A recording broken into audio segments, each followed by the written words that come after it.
Bonjour et bienvenue sur le plateau télé de Village Semences. Je vous rappelle que vous pouvez poser vos questions sur Twitter @VillageSemences. Aujourd'hui, nous allons décrypter cette notion de bien-être animal et végétal. Cette notion est-elle vraiment applicable? Quelle différence entre bien-être et bien-traitance? Un sujet chargé en émotions qui déclenche les passions. Un sujet qui devient parfois très violent. Un sujet qui s'empare du juridique, mais qui se cache derrière ces actions? Quel futur se réservons-nous? Les activistes ont-ils gagné? Alors, pour en parler, j'ai le plaisir d'accueillir Jean-Baptiste Moreau. Bonjour. Bonjour. Vous êtes député paysan, Oui. C'est marqué sur votre fil Twitter. Éleveur de vaches limousines, oui. Voilà. De la Creuse et en charge aussi des questions agricoles et porte-parole de LREM. Daniel Sauvager, bonjour. Bonjour.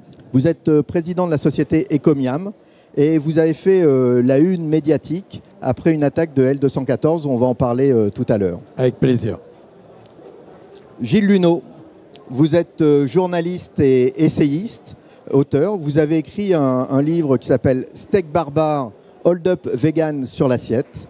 Et très récemment, vous venez de sortir un nouvel ouvrage, Les paysans face au chaos climatique. Et au travers de vos ouvrages, vous avez mené en tant que grand reporter de longues et grandes recherches, notamment aux États-Unis, pour parler des financements et de toute cette nouvelle philosophie qui s'installe. On en parlera tout à l'heure.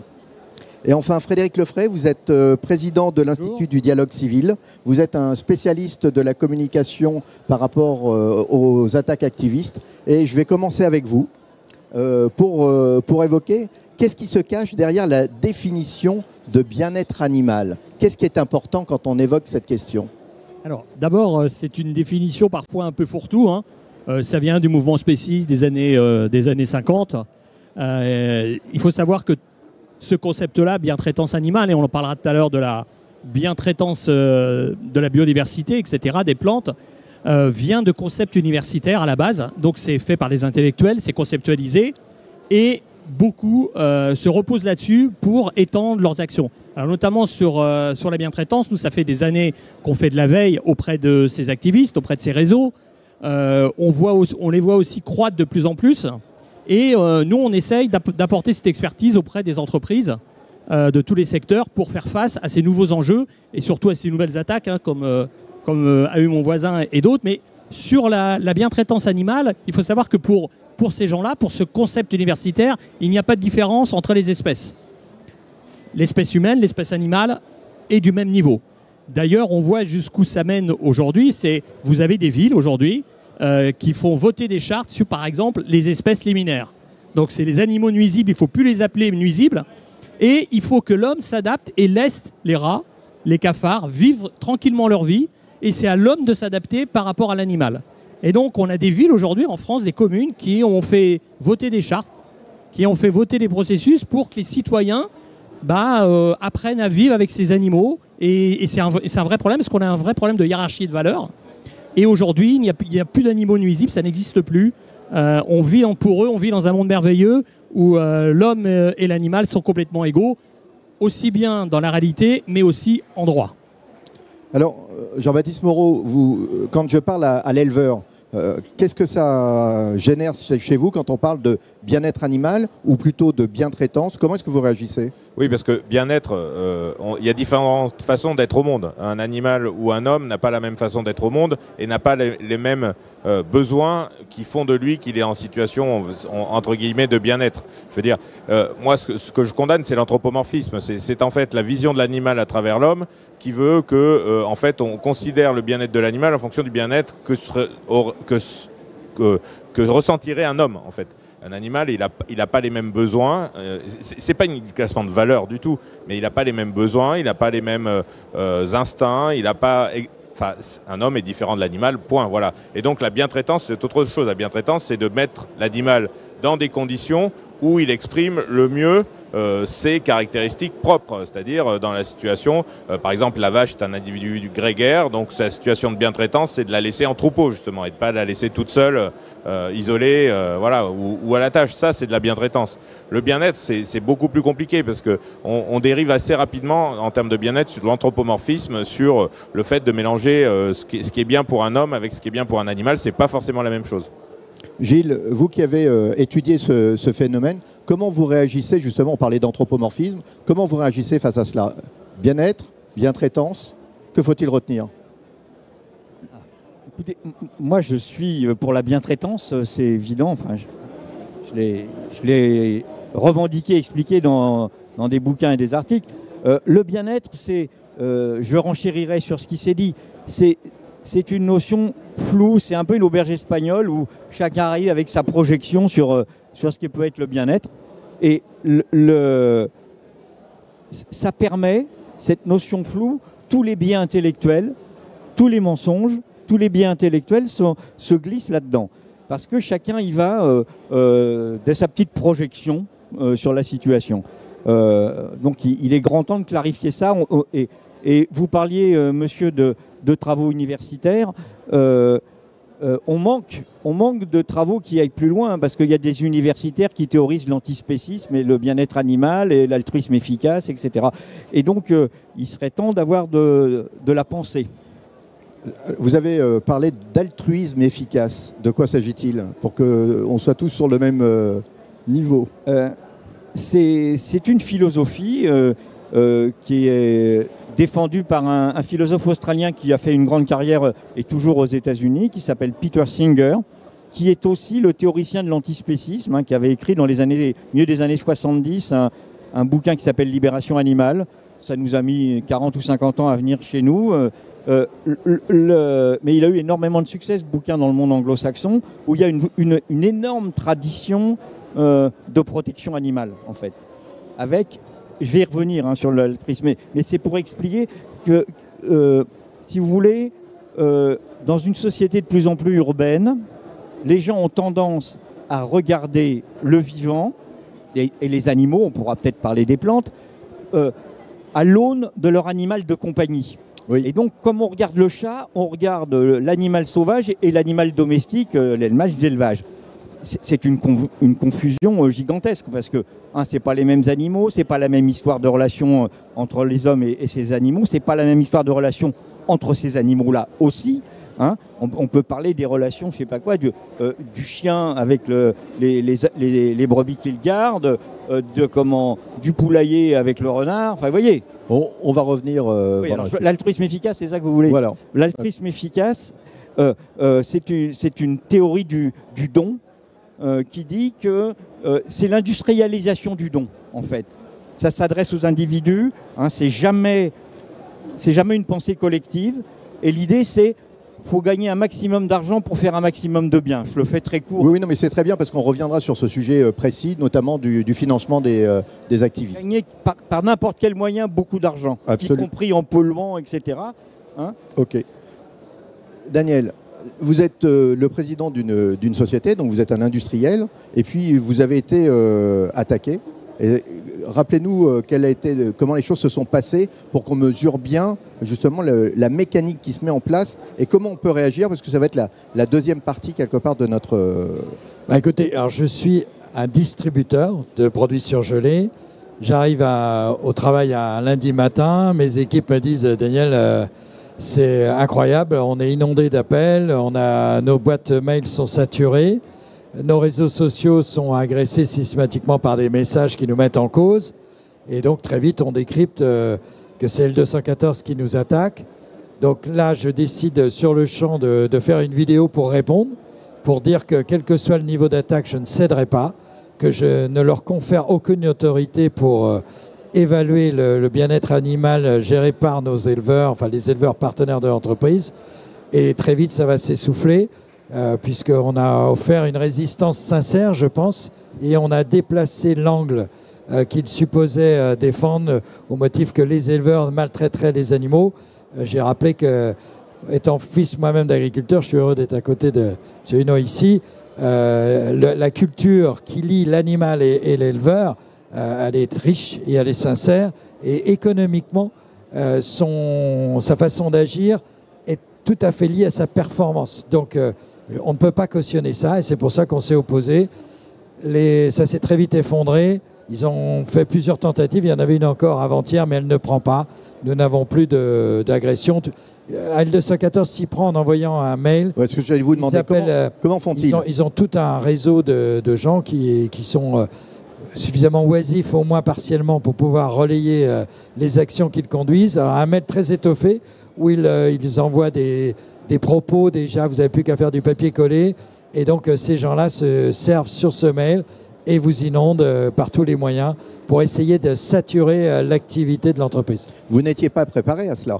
Comment est-ce que vous avez réagi? Comment instinctivement vous vous êtes dit je vais faire cette vidéo parce que ça a été incroyable? Parce que ça touchait à quelque chose de sincère pour moi. Mes parents, quand on parle de bien-être animal, je vois ma mère s'occuper des génisses à la maison et je ne peux pas concevoir un seul instant qu'on puisse suspecter les agriculteurs de maltraiter leurs animaux. Donc c'est la sincérité qui m'a fait répondre tout de suite et je pense que ça fait lieu. Bien sûr, je ne conteste pas que certaines souffrances d'agriculteurs peuvent conduire à des exactions, bien évidemment. Mais il faut savoir que ces gens-là s'opposent aussi à la domesticité des animaux. Et c'est comme si ils se servaient d'images au mois d'août d'un couple qui abandonne un chien au bord de la route. C'est terrible, un chien qui perd ses maîtres. Et c'est cette image-là qui permettrait de condamner tous les gens qui ont des animaux domestiques. C'est aussi farfelu. Donc c'est pour ça que simplement la spontanéité et la sincérité surtout qui m'a fait répondre. Jean-Baptiste Moreau, au niveau du côté juridique et du côté politique de cette opération, comment est-ce que vous interprétez, vous regardez la réaction de Daniel Sauvager? Il a eu la réaction la plus sage possible et c'est exactement ce qu'il fallait faire. Je connais parfaitement les méthodes d'L214 parce que j'en suis victime à de nombreuses reprises aussi. Les centaines de mails qui affluent sur les boîtes, nous, mes collaboratrices parlementaires, elles sont inondées. J'ai même été obligé parfois de décrocher le téléphone parce qu'ils saturent aussi les lignes téléphoniques par des appels répétés pour dire à peu près la même chose au mot près et le répéter en boucle. Mais pour ces associations-là, le bien-être animal n'est qu'un prétexte. D'abord, ils connaissent pas grand-chose à la vie animale, pour être tout à fait honnête. Et effectivement, comme le disait Gilles, ils voient l'animal domestique, la vache, comme un petit chien ou un petit chat. Ce qui n'a strictement rien à voir. Voilà. Mais c'est un bien-être. Le bien-être animal est un prétexte pour servir une idéologie qui est celle, notamment de Peter Singer et des animalistes globalement et des antispécistes, qui est une idéologie anti-humanisme et mortifère. Enfin, c'est vraiment une idéologie hyper dangereuse qui ne supporte aucune contradiction, qui prétend s'imposer au monde, quoi, qui par tous les moyens, y compris la propagande, y compris le mensonge, y compris les montages, parce qu'il y a un certain nombre de vidéos qui sont très clairement montées dans celles qu'ils utilisent, voire ils soudoient un certain nombre de salariés pour mettre en place ces vidéos et pour les réaliser. Donc c'est vraiment de la manipulation et de la propagande et ça doit servir leur idéologie qui est de mettre fin à tout élevage quel qu'il soit, à toute exploitation de l'animal quel qu'il soit. Et finalement, le modèle de société qu'ils nous proposent, au-delà de ça, c'est un modèle qui est absolument invivable. C'est-à-dire que c'est un modèle uniquement urbain, parce que la vie devient impossible en ruralité. Si vous n'avez plus d'élevage animal et si vous n'avez plus aucune maîtrise, on va dire, de l'élevage et des animaux, vous allez avoir des animaux qui vont divaguer, vous n'aurez plus de prairies, parce que la prairie n'est pas une végétation naturelle. Si vous n'avez plus d'éleveurs, vous n'avez plus de prairies. Donc vous avez des bois, des friches, les animaux ont faim, donc ils cherchent, ils vont aller dans les villes pour se nourrir, parce qu'il va falloir qu'ils trouvent. On voit bien les sangliers parfois dans certaines régions où il n'y a plus de prairies, justement, pour qu'ils trouvent leurs protéines, ils vont s'approcher des quartiers résidentiels et autres. Et ben, c'est ça le monde L214, c'est ça. C'est un monde où vous vivez entouré de murs, parce qu'ils nous disent bah oui, mais on remplace l'élevage par de la culture pour les hommes. Ben, la culture pour les hommes, si vous avez des animaux qui y passent, ils vont la manger s'ils n'ont rien d'autre à manger. Donc je veux dire, ou alors il faut entourer ces cultures de murs. Donc c'est ça, c'est des murs partout et on vit dans des appartements en mangeant des gélules. C'est pas la vie dont je rêve. Absolument. On viendra sur ce côté futur après avec vous, Gilles. Je peux juste ajouter, c'est pour aller un peu plus loin, c'est où va le mensonge, ou au moins, je veux dire, l'ignorance, c'est que remplacer l'élevage par des cultures, c'est oublier que les plantes, elles poussent avec le fumier produit par les animaux. Oui, mais on va revenir justement sur ce côté futur qu'ils nous promettent. Il faut de l'azote. Il faut de l'azote. Mais avant ça, j'aimerais faire un point technique d'un point de vue de la communication. Quelles sont les différentes méthodes qu'utilisent ces activistes? Parce qu'il y en a quand même quelques-unes. On a évoqué l'inondation des mails, du téléphone, mais il n'y a pas que ça. Non, on est vraiment dans une guerre informationnelle. Et c'est vrai que l'ensemble du secteur n'est pas forcément préparé à recevoir autant d'attaques. Donc ça, c'est les attaques un peu classiques. Après, on a de la manipulation. Et surtout, ce qu'on voit apparaître, nous, à l'Institut Dialogue Civique, c'est surtout l'entrisme dans les entreprises. C'est-à-dire qu'on va cibler des salariés, on va regarder comment ils se comportent sur Internet, on va regarder si, tiens, ils ont tweeté, ils ont liké un truc qui est plutôt pro pour nous, et ils vont commencer à prendre contact avec eux, et ils vont en faire des lanceurs d'alerte. Donc ça c'est la première chose. Deuxième chose qui nous inquiète encore plus, c'est la montée de la radicalité. Nous, dans la dernière étude qu'on a publiée avec l'Institut Harris en septembre, on voit qu'on a plus de 35% des moins de 25 ans qui sont d'accord pour des actions violentes. Alors la raison, elle est simple. Pour eux, ça sert à rien en fin de compte ce qu'on fait, les mettre les nez rouges, les mails, les machins. Ça ne fait pas changer ce que les animaux ont comme souffrance. Ça ne fait pas changer la lutte contre le réchauffement climatique. Donc ils sont arrivés dans une radicalisation. Et on s'aperçoit que des grands mouvements comme Extinction Rebellion ou la 214 voient des membres partir vers des associations encore plus dures. Et donc, qu'est-ce qui se passe? Comme on est sur un marché, pour eux, du bénévolat actif, ils se radicalisent aussi à leur tour. Et donc, c'est une course effrénée vers la radicalisation. Et on voit aujourd'hui sur des techniques très importantes. Vous avez du fact-checking. On a aujourd'hui le syllogisme qui est extrêmement important. Par exemple, regardez comment, en faisant ce qu'on appelle du news-jacking, ils vont rebondir sur l'actualité. Quand il y a eu le Covid, c'est pas compliqué. Il y a le Covid parce qu'il y a l'élevage. Il n'y aurait pas eu d'élevage, il n'y aurait pas eu de Covid. Donc, systématiquement, ils vont essayer de trouver par rapport à l'actualité la raison pour dire, vous voyez, tout vient de l'élevage, tout vient des agriculteurs, tout vient de cette industrie. Alors, on parlait de violence. Jean-Baptiste, je voudrais évoquer la question de la cellule Déméter. C'est-à-dire qu'on se rend bien compte qu'avec ces notions, ces concepts-là, ils attaquent au niveau juridique et ils nous mettent en défaut sur la question juridique. On annule la cellule Déméter. Où en sommes-nous? Alors, c'est pas la totalité de la cellule Déméter qui a été annulée, c'est le tribunal administratif, effectivement, suite à un recours des associations, qui a annulé la partie surveillance des idéologies. Elle n'a pas annulé la partie dénonciation d'intrusion dans les élevages et surveillance des réseaux qui s'introduisent justement dans les élevages comme Extinction Rebellion. Mais c'est une première pierre, c'est-à-dire qu'on commence avec ça. Oui, Gérald Darmanin et le ministre de l'Agriculture ont fait appel de cette décision parce qu'effectivement, c'est hyper important de surveiller les idéologies et ce qui développe sur les réseaux sociaux derrière, parce que tous ces actes d'intrusion dans les élevages où on marque nazi sur les exploitations agricoles ou camps de concentration, elles sont issues d'une idéologie, et cette idéologie, il faut la surveiller parce qu'elle se propage sur la toile, notamment sur les réseaux sociaux, et c'est important pour la gendarmerie et pour la police de pouvoir surveiller ces gens-là qui développent ces idéologies pour bien vérifier les passages à l'acte et les anticiper surtout, ces passages à l'acte. Donc il y a eu un appel posé par le ministère de l'Intérieur et par le ministre de l'Agriculture. Il faut absolument que la cellule Déméter soit reconduite à l'identique. Oui, je voulais juste rebondir là-dessus, vous avez entièrement raison, d'autant plus qu'on voit aujourd'hui, c'est une nouvelle action des associations, c'est le recours juridique. Leur problématique, c'est pas forcément de gagner, leur problématique, c'est d'avoir un tribunal médiatique, et ils sont de plus en plus en train d'attaquer, et notamment sur Déméter, en plus, c'est une des missions de la gendarmerie, c'est justement de faire cette surveillance, et on s'aperçoit qu'en tribunal de première instance, on a de plus en plus de juges qui donnent raison au motif de l'impérieux général, au motif de la nécessité. Donc, ils se sentent... Alors, même si, parfois, en appel, ils sont condamnés, mais plus personne n'en parle. Et le problème, c'est eux, ils se sentent exactement confortés, parce que, vous voyez, on a gagné, etc. C'est aussi, il ne faut pas l'oublier, que l'attaque juridique est une stratégie de recrutement de militants. Pour dire, vous voyez, on a gagné, vous voyez ce qu'on fait, ça sert à quelque chose. Donc, venez nous rejoindre. Donc, on est vraiment dans une lutte là-dessus. Et je me mets à la place, évidemment, d'un agriculteur, d'un éleveur, d'un producteur, semencier et autres. Peut-être que vous faites attaquer comme ça, c'est pas dans votre job. Vous n'avez pas été formé, ça fait pas partie. Et on s'aperçoit qu'aujourd'hui, malheureusement, ça va commencer de plus en plus à faire partie du quotidien. C'est venu des États-Unis avec cette culture d'attaque.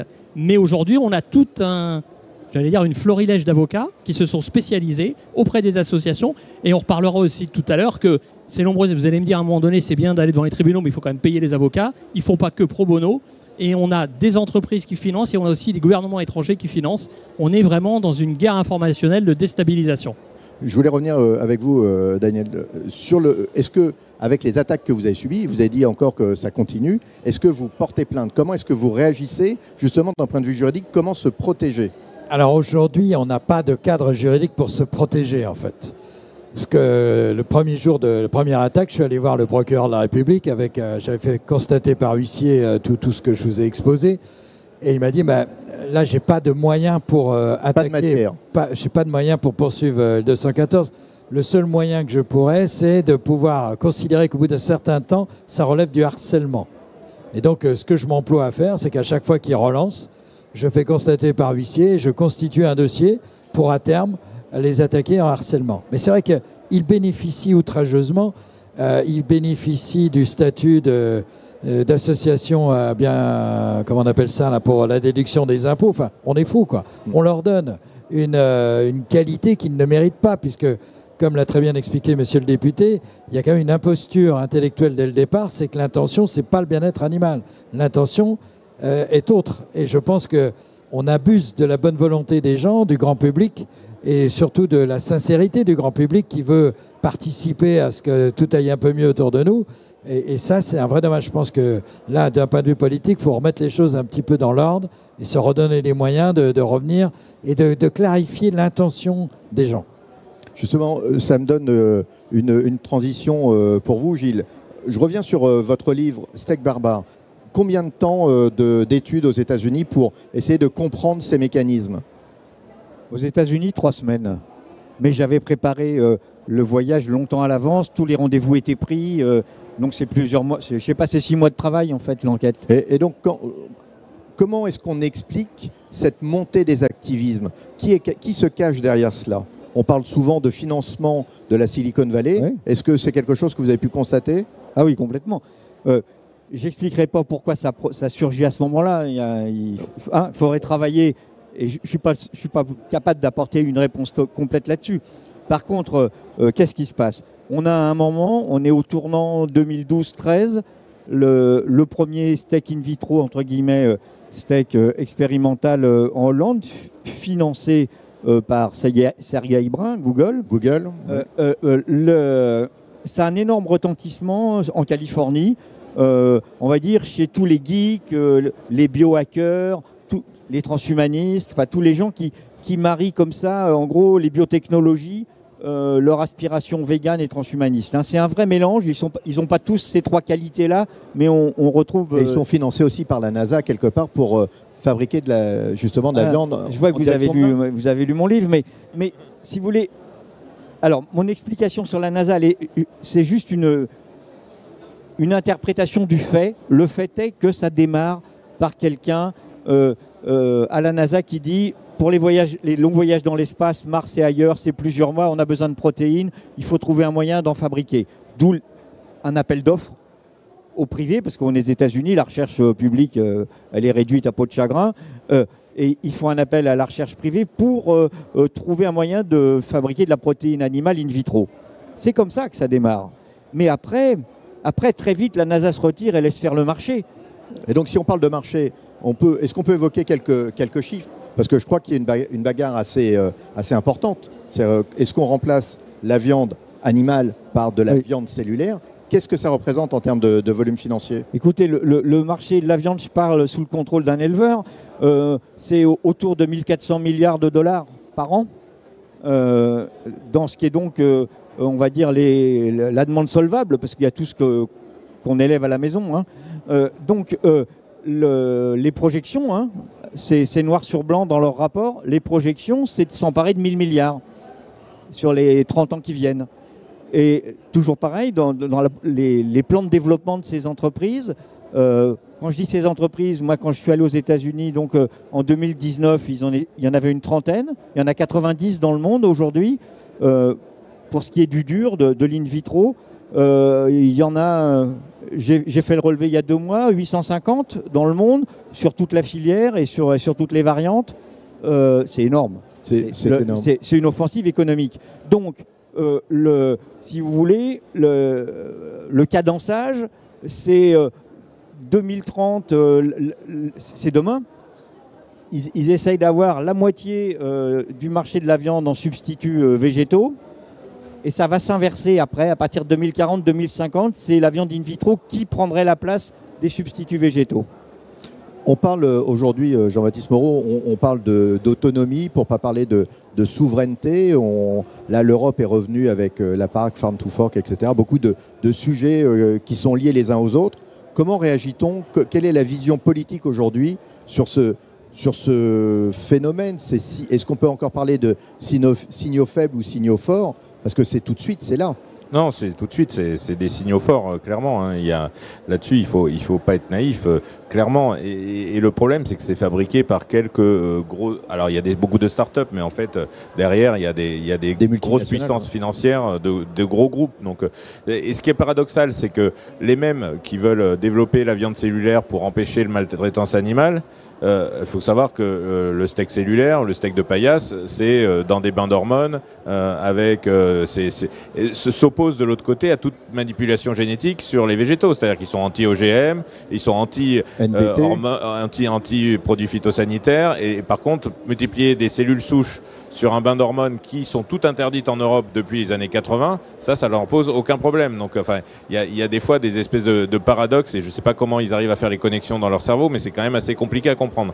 Ce qui est pas compliqué à comprendre, c'est qu'il y a des intérêts financiers énormes, et évidemment, Gilles l'a dit, 1000 milliards comme objectif, mais je veux dire, on est totalement déconnecté de la nature là. Enfin, on met notre alimentation dans la main d'apprentis sorciers de quelques parce que à terme il y aura quelques entreprises qui vont le proposer, et là on pourra même plus parler de souveraineté alimentaire, c'est-à-dire qu'on dépendra de quelques entreprises qui veulent bien nous nourrir à un moment ou un autre. Dans le contexte géopolitique tel qu'on le connaît depuis quelques jours voire quelques semaines, enfin c'est suicidaire d'aller dans ces stratégies-là. Il faut développer la souveraineté et l'autonomie alimentaire de nos pays, de la France et de l'Europe, et certainement pas importer de la viande cellulaire depuis les États-Unis où elle est en train d'exploser. Mais qu'est-ce que peut faire le politique dans ce contexte-là? Parce que quand on se bagarre avec les Américains, il y a toujours cette notion d'extraterritorialité. Ils nous embêtent sur pas mal de sujets. Est-ce que nous, on a un réel pouvoir en France, et comment peut-on jouer avec l'Europe justement pour contrer ces phénomènes? L'Europe peut parfaitement s'opposer au fait d'importer des produits de ce type-là pour lesquels sont utilisées des hormones qui sont aujourd'hui interdites en Europe à l'utilisation depuis 30 ou 40 ans. Donc on peut parfaitement interdire à la consommation ce type de produit. C'est parfaitement possible. Donc ça, c'est possible. C'est une question de volonté politique, oui. Gilles, je pense que c'est pas si facile.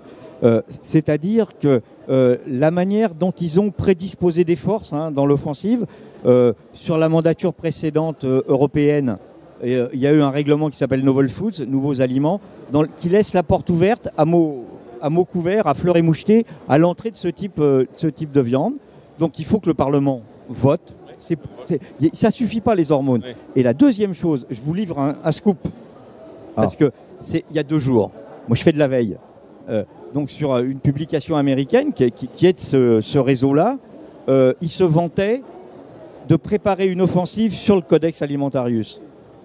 Le Codex Alimentarius, c'est ce qui régit au niveau du monde entier dans les échanges alimentaires, ce qu'on peut mettre sur le marché et pas mettre sur le marché. Et là, il dépasse le problème de se bagarrer sur les législations nationales, ce qu'ils ont commencé par faire. Comme il y a de la résistance, en gros, ils veulent passer par l'OMC, quoi. Codex Alimentarius et règlement de l'OMC. Organisation mondiale du commerce. Ouais.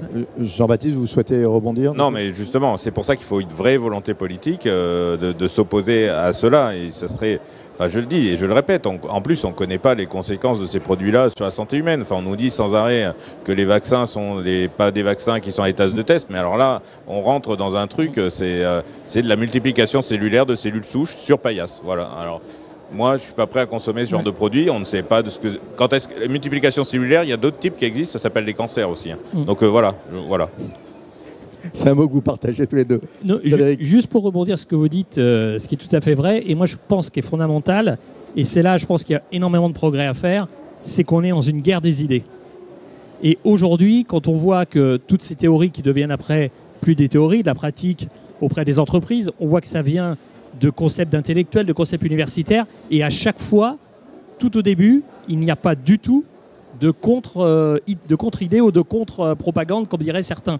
Et ça, c'est un vrai problème, parce que pendant 5 ans, vous avez la même idée, donc les gens ne reçoivent qu'un canal d'information, donc forcément, ils pensent que tout est bien. Et quand ça arrive sur le débat public, c'est trop tard, parce que c'est déjà ancré dans le débat public. Et regardez, en ce moment, nous, on s'est aperçu de ça dans notre veille, on voit arriver aujourd'hui la notion d'écocide pour les fleurs coupées. J'allais y venir. Voilà. C'était ma question d'après, ça. Alors, la notion d'écocide pour les fleurs coupées, alors ça peut faire sourire, Mais dans 4-5 ans, quand vous êtes fleuriste, quand vous êtes chez Truffaut, chez d'autres, etc., et qu'on va vous dire bah non, il ne faut pas acheter des fleurs coupées parce que c'est pas bien, c'est contre la planète, etc., on va de plus en moins. Donc le problème, c'est qu'aujourd'hui, c'est présent, il y a des colloques universitaires qui se font en France, hein, ce que je parle, c'est ce qui passe en France, mais en contrepartie, il n'y a pas de contre-idée. Donc c'est important et on est vraiment dans une guerre des idées. Après, il y a tous les artifices juridiques, législatifs qu'on pourra mettre en place. Mais si vous perdez la guerre des idées, les gens, ils vont dire bah, c'est super. Au-delà des idées, c'est la guerre des émotions. Parce qu'en fait, il y a pas. Idées, émotions. Voilà, hein, ça va avec. Ça, c'est important. C'est des émotions. Ça me fait penser à Don't Look Up. Il y a 2 messages dans ce film. Effectivement, la Terre est percutée. Mais ceux qui s'en échappent, c'est pas terrible quand même ce qu'on leur promet. Et là, je pense que c'est un petit peu le raccourci de ces gens-là. Ils se servent du bien-être animal pour nous imposer par la bande des produits très suspicieux, c'est le moins qu'on puisse dire. Et ça, on n'en veut pas, mais on ne l'évoque pas. Et je pense que nous, ce que nous devons faire, avoir le courage de faire, c'est résister, s'opposer, défendre et rappeler qu'on ne peut pas incriminer aux agriculteurs quoi que ce soit de maltraitance de leurs animaux. C'est pas connaître l'élevage et l'agriculture que de dire ça. Il faut s'opposer fermement. C'est notre gastronomie qui est derrière en jeu. C'est notre vivre ensemble. C'est le partage. C'est ça qui est en jeu. C'est pas autre chose. Et les 1000 milliards, c'est un chantier que nous avons su quelque part partager à l'échelle de la France, bien sûr. C'est pas 1000 milliards, mais c'est pour dire on en a fait un instrument économique qui fait vivre nos territoires, qui relie les hommes, qui donne du sens et du partage. Et c'est ça notre vraie force. Il faudra lutter contre tous ces gens un petit peu d'un autre temps. Là. Vous êtes l'industriel de cette table ronde. On a un problème aussi. C'est-à-dire que vous avez réagi, vous vous êtes opposé. Mais ils ne s'opposent pas tous. Et à partir du moment où on commence à accepter un dictat d'un activiste, ça gangrène l'intégralité de la profession. Quel message vous passez, vous Écoutez, il y a des événements, monsieur le député les évoquait à l'instant, qui rappellent, il y a des activistes qui ont bien réussi en Allemagne à faire supprimer le nucléaire. On voit que ce n'est pas sans poser des problèmes aujourd'hui. L'activisme, le gros danger de l'activisme, c'est qu'il traite un problème unique. Il ne raisonne pas, alors je ne peux pas employer un mot trop complexe, systémique, c'est-à-dire qu'on n'a pas une vision d'ensemble. Or, nous, notre souci aujourd'hui d'acteurs économiques, d'hommes politiques, de gens impliqués dans la vie, c'est de traiter toutes les causes et les effets des décisions qu'on prend et d'avoir une vision large. Et c'est en ce sens où l'activisme est particulièrement dramatique, et il faut oser le dire. C'est pour ça qu'il faut donner aux gens raison, à ceux qui osent s'opposer à ce genre d'activité. L'activisme est complètement dramatique pour nos activités à terme parce qu'il ne traite pas la problématique dans son ensemble. Est-ce qu'au niveau politique, Jean-Baptiste Moreau, on pourrait avoir justement une notion de vision partagée industrielle sur ces secteurs? On a parlé du bien-être animal, mais là on voit, c'est plus que des signaux faibles aujourd'hui, sur le bien-être végétal, entre guillemets. C'est un vrai problème pour toutes ces filières. Et donc là, je pense que d'un point de vue de la communication, les industriels au sens large ont besoin d'être appuyés par le politique. Oui, bien sûr, il faut qu'ils soient appuyés, puis il faut remettre la science au milieu de tout ça, surtout. Enfin, il faut arrêter de raisonner uniquement sur la sensiblerie et l'émotion et remettre un peu de contenu scientifique dans tout ça. Il y a des facteurs de stress sur les végétaux, sur les animaux, qui ne sont pas forcément ceux qui sont facteurs de stress chez nous. Enfin, donc là-dessus, il faut effectivement davantage communiquer, mais il faut surtout remettre au centre ce raisonnement scientifique et expliquer aux populations, parce que la sensibilité au bien-être animal et contre la maltraitance animale, il est général, mais ces activistes-là, ils se servent de ça, se servent de cette émotion et de cette sensibilité pour montrer une exception qui doit être condamnée et sur laquelle il faut intervenir le plus rapidement, et pour expliquer que c'est la généralité et que tout se passe comme ça. Donc c'est là-dessus qu'il faut remettre de la rationalité et de l'émotion dans nos sociétés et arrêter de ne raisonner que sur l'émotion et la sensiblerie, parce que ça, c'est le meilleur outil pour mettre en place des dictatures. Et est-ce qu'on ne peut pas aussi interagir sur le financement des ONG ? Ça aussi, oui, il y a un certain nombre de missions. J'ai des collègues parlementaires qui ont travaillé là-dessus, sur le financement des ONG, sur le fait que les dons à ces associations sont défiscalisés, notamment ce qui constitue une aide substantielle pour ces associations. Pour moi, elles n'ont pas déclaré d'intérêt général. Elles ne servent que des intérêts particuliers et absolument pas l'intérêt général. Donc à partir de là, il n'y a aucune raison qu'elles ouvrent droit à des déductions d'imposition. Donc je pense qu'il y a un travail à faire là-dessus. Effectivement, en plus, elles utilisent quasiment systématiquement des moyens illégaux pour commettre leurs actions. Donc de fait, elles se mettent en marge de la société et n'ont rien à faire en tant qu'association d'intérêt général. Juste deux phrases là-dessus, parce que par rapport au statut du bien-être animal, ce que l'on voit arriver, c'est que eux, évidemment, ils se disent pourquoi pas le mettre sur un autre organe. Et aujourd'hui, c'est ce qu'on voit poindre, c'est le statut de l'arbre. Et vous avez 2 municipalités en France qui ont commencé à réfléchir et qui veulent faire voter au conseil municipal un statut de l'arbre. Donc, pourquoi ? Parce que toujours pareil, ils reviennent sur les études universitaires disant que l'arbre a des émotions, que l'arbre, si vous coupez les branches, c'est ses enfants, etc. Donc, il est, comme on dit, doué de sensibilité. Vous l'avez reconnu à l'être animal, donc, étant donné qu'il est doué de sensibilité, pourquoi ne pas le reconnaître à l'arbre ? Et ça, c'est le prochain combat des activistes. Ça va être vraiment d'obtenir un statut de l'arbre avec des droits. Évidemment, quand vous avez des droits, ça veut dire que c'est opposable, vous pouvez attaquer. Comme on disait autrefois, l'oisiveté est la mère de tous les vices, quoi. Parce que c'est presque une conclusion. Gilles. Moi, je veux revenir sur ce que vous dites et sur le déficit de pensée de la situation. Ça va bien au-delà de l'agriculture. Je pense qu'on est en face d'un phénomène de société. Si ça marche, il y a quand même un écho. Je ne vais pas dire qu'ils ont gagné la bataille idéologique, mais ils ont marqué des points. Ça repose sur quoi ? Ça repose sur le fait qu'on est une société d'abord très urbaine, très mondialisée, les réseaux, etc. Et que donc on a 2 générations qui sont totalement coupées de la réalité de la nature. Nous, on est des dinosaures qui avons été élevés à la campagne, qui avons traité les vaches. Enfin, je veux dire, voilà. Mais on est une espèce rare, je veux dire. Donc, si vous voulez, il y a un déficit de formation, d'apprendre à l'école ce qu'est la chaîne darwinienne, d'apprendre à l'école que on ne peut pas faire partie de la même communauté morale, parce qu'en gros, ce discours-là, c'est le discours qu'on ferait tous partie de la même communauté morale au nom de la souffrance. Je veux dire, ça peut quand même, on peut quand même ouvrir le débat philosophique là-dessus. Que la nourriture, c'est pas un combat moral. Il y a un tas de choses à transmettre comme ça. Et puis, ce que vous soulignez sur la bataille juridique, on est en train de se faire anglo-saxonner, quoi. C'est-à-dire qu'on ne pourrait plus bouger sans qu'il y ait un article de loi. Et enfin, rappelez, je vais essayer d'être très court, quand on parle de droit, je veux dire, dans nos démocraties, historiquement, le droit, c'est la photographie du rapport des forces sociales qui font société. C'est-à-dire, c'est une pensée collective qui est à un moment figée dans les textes pour dire, on l'a vu sur l'évolution, je ne sais pas, du droit des femmes, du droit de vote, du droit de grève, etc. Ça donne les rapports de force dans une société. Donc, si vous voulez, c'est un mot chargé de sens. C'est chargé de collectif, de pensée de la société. Le jour où il y aura un poussin ou un ours qui rentre avec un tract à l'Assemblée nationale, on pourra parler de droit des animaux. Ok, merci. Il nous reste 1 minute. Frédéric, je voudrais vous demander, vous qui faites de la veille et qui réfléchissez à tous ces éléments, quelle est la prochaine menace ? Comment est-ce que vous voyez vous avez une boule de cristal ? Sans boule de cristal, j'en ai parlé des différents droits, mais surtout on voit ce qu'ils appellent, eux, l'intersectionnalité, c'est-à-dire qu'on a une lutte qui devient des luttes communes. Donc avant, ils étaient en silo, et là, ils commencent, quand vous voyez, par exemple, on a la problématique des bassines, où vous allez voir que le prochain combat va être la gestion de l'eau. Alors déjà, c'est de dire que le textile, c'est horrible parce que ça prend beaucoup d'eau, etc. Les bassines, vous allez voir, de plus en plus au motif du réchauffement climatique, vous êtes des consommateurs d'eau, donc c'est pas bien, etc.